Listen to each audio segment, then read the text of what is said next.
In this video, in the first 3 to 4 minutes, you will learn a method to solve any type of problem that has to do with the second Newton's law. That is, any type of problem in the unit of dynamics. After we learn this method, the rest of the video we'll learn through 5 practice problems. Each practice problem will reveal us little details that we should keep in mind as we set these problems up. So I urge you to watch all the way till the end, as each problem will be pretty important. So let's firstly start with the review of the method. The method for solving these problems is the following. The first step will always be to draw a free body diagram. So when we draw a free body diagram, we should ask ourselves questions like, what forces are present? So is there applied force, tension force, gravity, etc.? And what is the direction of these forces? So left, right, up, down, maybe some of them will be at the angle, etc. As well as choosing the coordinate system. But most of the time you don't have to pick the coordinate system, just assume that forces to the right are positive, forces to the left are negative, forces up are positive, forces down are negative.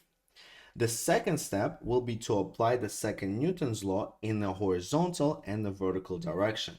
So you write down F net is equal to MA. In the X direction, you sum all forces and you sum all vertical forces in the Y direction. Then you set F net is equal to either MA or 0. Once you have these two equations, one in the X and one in the Y, you simply plug in all the variables and solve for the unknown. In some cases where the friction is present, we will have to put just the additional step of, after we set up these two equations of X and Y, we'll have to plug in the equation for the friction. So guys, these 3 steps are simple ways to approach any problem in this unit, no matter what they're asking. But now let's see how these steps apply to real problems and real problem solving. Starting with the first problem of us just pushing a box. So let's say you're pushing a box with a force of 10 newtons. So if we're pushing a box with a force of 10 newtons, that would be an applied force. Let's say it's applied to the right. And we have a frictional force of 5 newtons. So what forces are present? There's applied force and there's also a frictional force. A frictional force, if the box is moving to the right, because the applied force is to the right, the frictional force will be to the left. By the way, notice that I drew my applied arrow longer than this one because to represent that 10 newtons is bigger than 5 newtons. So therefore my arrow is longer to represent a greater force. So I need to find, oh, by the way, I should give you the mass here. It should be given in the problem. And let's say I need to find the normal force and I need to find the acceleration. What forces are missing from this diagram? We always will have the gravitational force of mg, and since there is a surface, there is also a normal force pointed upwards. So now that we drew the first step of drawing a free body diagram, let's move on to the second step, which is writing down the F net is equal to MA in both X and Y directions. So in the horizontal direction, we have an applied force and the friction force, right? So those are horizontal forces. So let's write them down. F applied and F of friction is equal to MA. Now, applied force is to the right, so it's positive, and the friction force is to the left, so I'll keep it as negative, right? If I plug in the values in here, will be 10 newtons for the applied force, 5 newtons for the friction force. Mass, as we said, is 2 kilograms. 10 minus 5 is 5. Dividing both sides by 2, I can find the acceleration is equal to 2.5 meters per second squared. Now, let's take a look at the Y direction now. So in the Y direction, my forces are N and mg. So let me list them. N and mg. N is upwards, so it's positive, and mg is downwards, so it's negative, right? Now let's think about ma. Is there acceleration? Well, no, because the object is not moving up or down. Therefore, the acceleration, right, is going to be 0 because the object is now moving in the vertical direction. So normal force is equal to mg. Let us take G as, instead of negative 9.8, let me take it as negative 10, just for simplicity of calculations. So N is equal to 2 times 10, or 20 newtons. So guys, these are, let's focus on overall picture here, right? These are going to be the steps.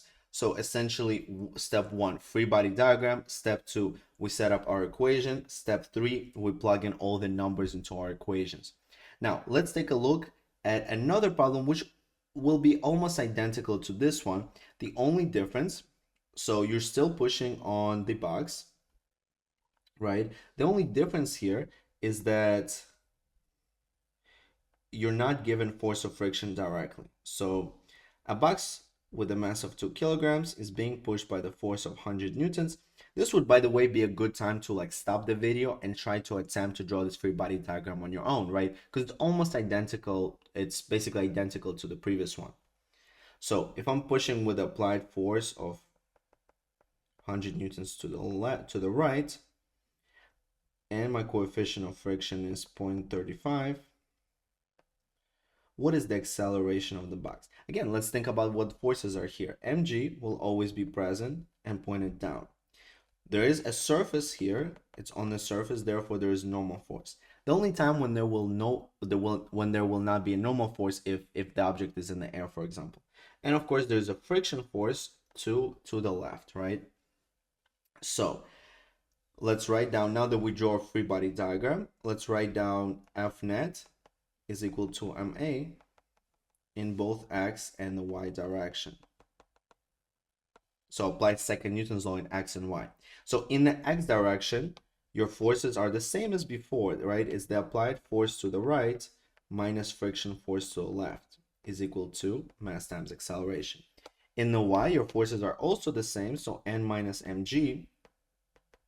So you might be wondering, well, what is the difference? Oh, by the way, the acceleration, right, as before, the acceleration is 0, so n is equal to mg.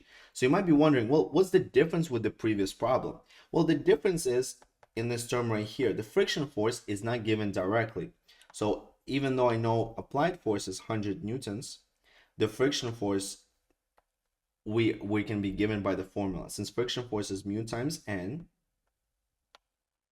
and n is equal to mg, we can plug mg for n,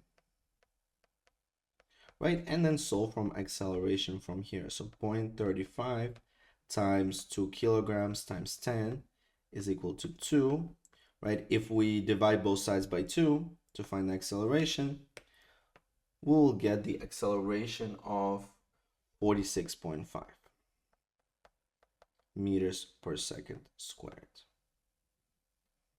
Now, so the detail that I wanted to show you right here in this problem, the reason why I wanted to solve it is this process right here. When our friction is not given and we have to plug in the formula for it. This is, when discussing the method, this is what I meant right here. Plug in for the force of friction, right? If applicable, if we're talking about friction in this situation.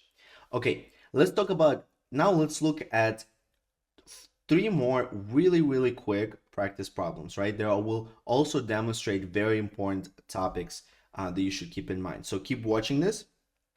So now the situation is going to be a little bit different. A box of mass 5 kilograms is tied by 2 ropes to the roof of the house, right? So basically here's the box. Here's, let's say, 1 rope. Here's the second rope, right? What is the force of tension in each rope?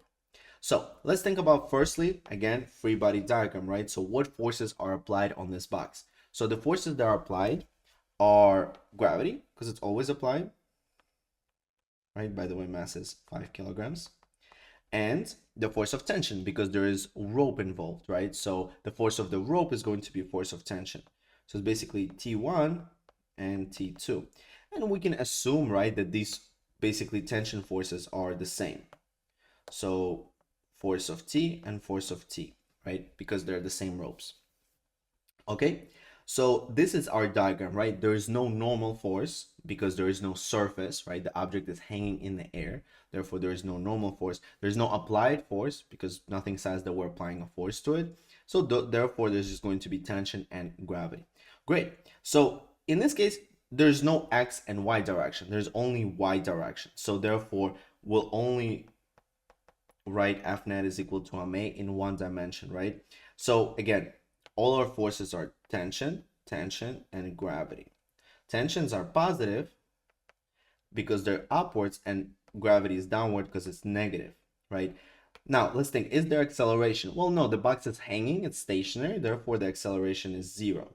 Since the tensions are the same, we can just say 2t minus mg is 0, or 2t is equal to mg, right? So if I rearrange for tension by dividing both sides by 2, and I plug in all the values I know, so 5 kilograms for m. Again, for g, I will just assume 10. So 50 over 2 is 25 newtons as our final answer for tension in each rope, right? So just like before, we drew our free body diagram, we wrote down our second Newton's law, right? And then we plugged in all of our numbers right here to calculate the actual value. Now, keep watching, because in the next example, we're going to look at a very, very typical problem in physics, which is the elevator problem. So it's a simple problem, but there's one little detail you should keep in mind when solving it. So let's say a person, right, is standing in an elevator, right, and on a scale. So the person has a mass of 80 kilograms, and there's two distinct cases of motion. Let's first go through the first motion. So first, when the elevator ascends, so the velocity is upwards, but decelerates. So acceleration is downwards then, right? Because it's decelerating, so therefore the acceleration has to be acting opposite to the velocity, right? With an acceleration of, so acceleration is 5 meters per second squared, okay? So let's take a look at what forces will be acting on a person standing in the elevator. So on the one hand, right, there is the gravitational force because we always have gravity. On the other hand, when it says what is the force that is read by the scale, what they're referring to is the normal force, right? Because if you're standing on the ground of the elevator, of course, if there's gravity down, the elevator is pushing you upwards. So there is a normal force as well, right? In this case. So again, there's only one dimension here, right? There's only vertical y dimension. So F net is equal to ma. Once we draw a free body diagram, let's apply the second Newton's law and write out forces that we have. So normal force is up, right? And then gravity is downwards. So N is positive, mg is negative, right? Is equal to, now here pay attention. So acceleration is pointed downwards here because it's decelerating. So it's equal to negative ma. And this is going to be a really crucial part of this problem. That's why I wanted to demonstrate with this problem is that acceleration, since it's a vector, can also be positive or negative. So I would actually always advise when you're drawing a free body diagram to also label direction of acceleration to make sure that you understand this part. Now, therefore, to solve for the normal force, right, you just do add mg on both sides, right? And now just our third step of just plugging in the numbers. So 80 times 10 minus 80 times 5, right? If we calculate this, this would be 400 newtons, okay, for the first part. Now let's take a look at the second motion. So in the second motion, it's the exact same problem. So it's the same free body diagram, but where the elevator accelerates upward with the same acceleration, right? So essentially, we can copy down this scenario because the only thing that changes, right, is this acceleration now becomes upwards, right? So I want you to think, how will the equation change? So here, so F net is equal to ma. Again, your forces stayed the same, right? N is still upwards and mg is still downwards. Now though, acceleration is up, which is a positive direction, so it's positive ma. So now when you rearrange this equation for the normal force, it's going to be mg plus ma, right? Or if we plug in all the numbers, it's going to be 1200 newtons. Great. So as you see here, basically what we should take out away from this problem is that not only can forces have a direction, but also acceleration. So acceleration can be positive or negative. And this concept will be really important in our last problem for today, that the pulley problem. It's a very, very common type of problem. So I really wanted to make sure that we go over this, right? If two masses are tied over a pulley like this, and they experience acceleration. So let's say this is a heavier mass of 5 kilograms, and this is a lighter mass of 3 kilograms, right? And they are allowed to move freely. So obviously the 5 kilogram mass, right, will push harder. Therefore, it's going to fall in this direction. So for this guy, acceleration is pointed downwards because it's moving downwards, right? The forces, though, will be the same. So M, let's call it M2. So M2G, right? And the tension upward. It's in the air, so there is no normal force. There's just the tension force from the rope and the gravity, because there's always gravity.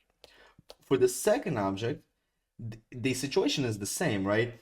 It's the tension upward and the force of gravity downwards. But the difference is that it's the first block, the lighter block, is moving upwards, so its acceleration is upwards. So it's another problem where you have to pay attention to the direction of acceleration. Now, we should set up F net is equal to ma, but instead of setting it up for x and y direction, we'll set it up for these two blocks essentially, right? So for block 1 and for block 2. So for block 1, right, it would be tension going up minus M1G is equal to M1A. For block 2, it's going to be also tension minus M2G, right, because tension is upwards and M2G is downwards, but the acceleration is going to be negative. And both of these blocks, since they're tied by the rope, will have the same tension and the same acceleration. So we have two equations and we need to combine them together. Let's take a look. We can, for example, use substitution. So the third step is going to combine these equations. So T is equal to M1G plus M1A. So I'll plug in for tension right here. And it will become M1G plus M1A minus M2G is equal to negative 2 M2A. Okay, you can also plug in for numbers, right? As long as you know how to set this up, you can plug in numbers in here if it's simpler than solving for variables. So once again, let me just keep working on this. So I will put the A on the right hand side together. So M1A minus M2A, and this will remain on the left hand side. So M1G minus M2G. So I'll factor out acceleration,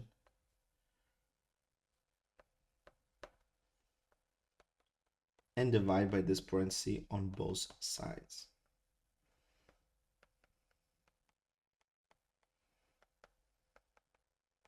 Now we have our final equation for the acceleration, which was our goal, right? We can plug in the numbers and solve for it, but the main thing is I wanted to say is, again, take a look at the direction of this acceleration. That acceleration can also be negative. So this has been, I know this has been a pretty long video, but hopefully these examples were really useful. And make sure that you keep practicing, right? Keep practicing these problems, and no matter what the question is asking, just make sure that you follow the method we learned in this video. So drawing a free body diagram, setting up the second Newton's law, and plugging in your variables to solve. Guys, keep practicing and on your way to an A. Thank you.